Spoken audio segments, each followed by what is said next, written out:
गुजरात में एक गांव है पोरबंदर। सुदामा जी वहां के रहने वाले हैं।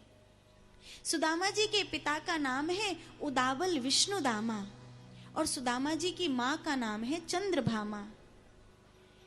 गरीबी से जीवन जिया था, इसमें तो कोई संदेह नहीं है, लेकिन सुदामा जी की मां के चले जाने के बाद ये गरीबी जैसे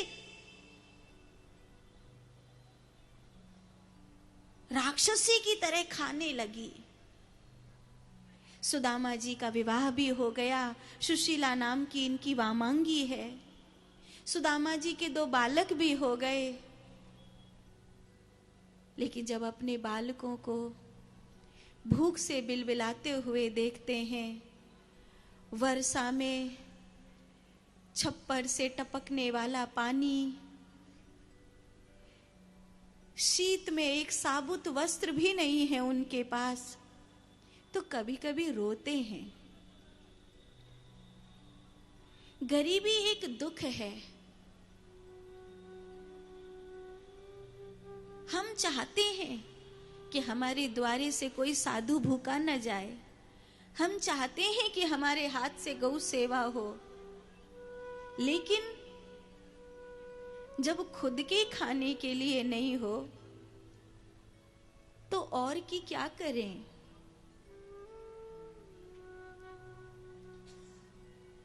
शायद आपने वो दिन देखा है या नहीं देखा, आप में से किसी न किसी ने तो देखा होगा कि जब गरीबी में कोई साथ नहीं देता और अपने बच्चे भूख से बिलबिलाते हुए दिखते हैं,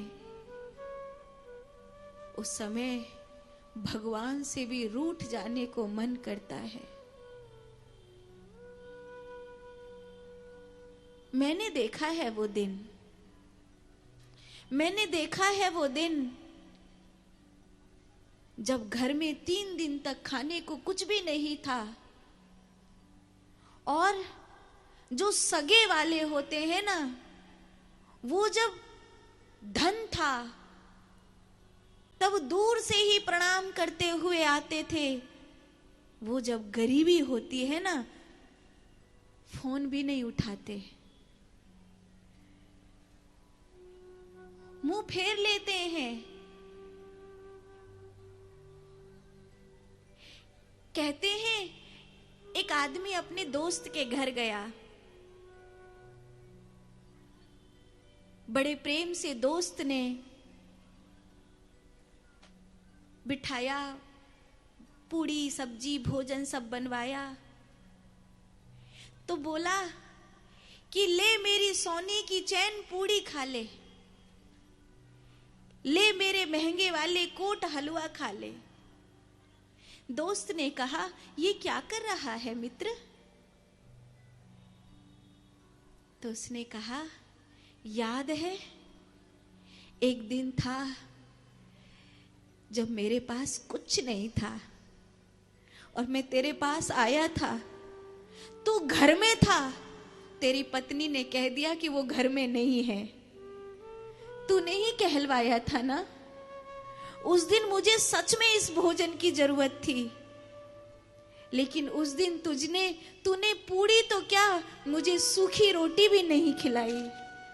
सूखी रोटी तो क्या, तूने एक बार मुस्कुरा के ये भी नहीं कहा कि दोस्त मैं तेरे साथ हूं।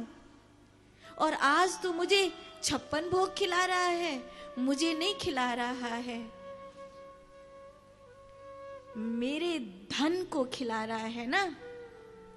इसलिए तो कह रहा हूं, ले मेरे महंगे कोट खा ले, मेरे दोस्त हलवा खिला रहा है, खा ले हलवा खा ले। जब जरूरत थी तब तो तू भीतर से निकल के भी नहीं आया, तूने मिलने से इनकार कर दिया। गरीबी एक कलंक है और सज्जन व्यक्ति के लिए तो बहुत बड़ा कलंक है। एक चक्रसेन नाम का ब्राह्मण था, सुदामा से बोला, ऐसे तो कुछ मिलता नहीं है, चल राजा के घर चल, वहां तुझे बहुत धन दिलवाऊंगा।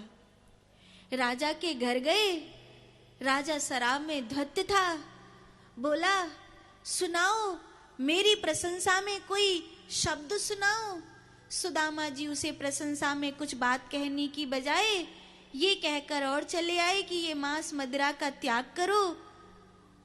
उल्टा राजा ने तो सुदामा को धक्के देकर निकलवा दिया कि भूखा नंगा हमको ज्ञान देने आया है, खुद के खाने के कुछ नहीं है और हमको ज्ञान दे रहा है। हाथ पैरों में चोट लग गई, घर लौट करके आए। सुशीला ने देखा तो सुदामा जी बोले, बड़ा दर्द हो रहा है, थोड़ा तेल घी कुछ हो तो घाव पर लगा दे, बड़ी पीड़ा हो रही है। पर सुशीला ठाकुर जी के आगे रोने लगी, क्योंकि घर में घी तेल कुछ भी नहीं है, इस घाव पर क्या लगाऊं। फिर रात हो गई, सो गए, सुबेरे जगे तो घाव पर घी लग रहा था, माखन की कटोरी रखी थी। सुशीला, ये माखन कहाँ से लाई? सुशीला कहती है, जिसके घर में दिया जलाने को तेल ना हो वो माखन कहाँ से लाएगी। तब सुदामा जी समझ गए, ये तो मेरा गोपाल आया था, ये तो मेरा कृष्ण आया था। तुझे इतनी फिक्र है मेरी, इतनी फिक्र है मेरी कि मेरे घाव पर औषधि लगाने आया। क्या तुझे मेरे बालक भूखे सोते हुए दिखाई नहीं देते? फिर सुदामा जी की वामांगी सुशीला ने एक धुन बांधी, द्वारिका जाओ जी, द्वारिका जाओ जी, द्वारिका जाओ जी। रुक्मिणी जी कहती हैं, कई बार लक्ष्मी जी ने कहा, अपने भक्त को ज्यादा दुख मत दो। भगवान कहते, वो मेरे पास नहीं आया था, वो मेरे पास नहीं आए, मैं उसे कैसे उसकी झोली भर दूं। लक्ष्मी जी ने स्वयं व्यवस्था करी सुदामा जी को बुलाने की। सुशीला के मस्तिष्क में प्रवेश कर लक्ष्मी जी बस एक ही धुन बांधने लगी, द्वारिका जाओ, द्वारिका जाओ, द्वारिका जाओ। मित्र के घर खाली हाथ कैसे जाऊं, कुछ नहीं है मेरे पास, इन आंसुओं को पोंछो ना, मैं कुछ करती हूँ व्यवस्था। पड़ोसन के घर से कुछ मुट्ठी चिड़वा लेकर के आई, ये चिड़वा लेकर के जाओ और कहना उससे कि तुम्हारे बूढ़े पिता ने, कहना उससे तेरी भाभी के पास जो कुछ था उसने सब दे दिया है। सुदामा जी के पिता उदावल विष्णुदामा ने विश्वास दिलाया कि एक बार तू कृष्ण के पास जाएगा तो द्वारिका से जब लौट कर आएगा तो हमारे घर में कोई कमी नहीं होगी, मुझे ऐसा भरोसा है, ये सब श्राप दूर हो जाएगा हमारी जीवन का। पर मैं कैसे जाकर कहूंगा अपनी गरीबी को अपने मित्र से? मत कहना, मत कहना, वो सब जानते हैं, उन्हें क्या नहीं पता, मत कहना, वो सब जानते हैं। एक बार जा तो सही। नंगे पांव, फटी सी धोती, कुछ चिवड़ा चिड़वा हाथ में, और चल दिए कृष्ण मिलन के लिए। आते जाते लोगों से पूछ रहे हैं, भैया क्या तुम हमें कृष्ण से मिला दोगे? क्या तुम हमें गोविंद से मिला दोगे? है कोई जो हरि से मिला दे हमें? कुछ मांगने आए हो, हम ही दे देंगे। क्या चाहिए? वस्त्र चाहिए, कंबल चाहिए, धन चाहिए?